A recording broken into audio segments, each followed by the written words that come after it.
What ideas could we generate from spotty-handed villainesses by Margaret Atwood to create a discursive piece for Module C?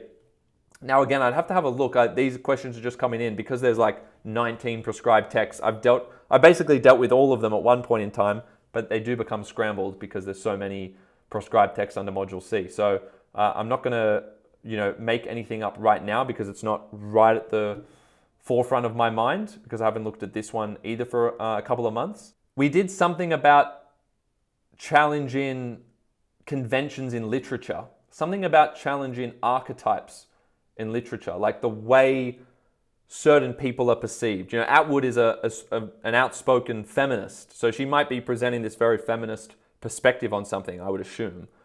And you could then provide a similar perspective or an alternate perspective. You could provide the other side of the argument. You could play on what she's represented and say, actually, this is the consequence of that interpretation, right?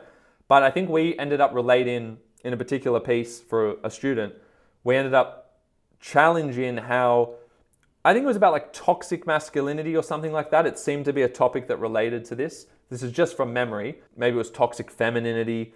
It depends who we're doing. I might have done both of those actually with a couple of different students. So I'm pretty sure those aspects, given that Atwood's a largely feminist writer and just talking about how much pressure is put on both men and women based on representations of men and women in literature over time. So if you look at how men and women have been represented in literature over the last few hundred years, think about what the impact of that is on both sides there, men and women. Okay, think about what those representations have done in terms of pressures on kind of both sides of the equation. Okay, so I'm pretty sure that is what we ended up doing with that text.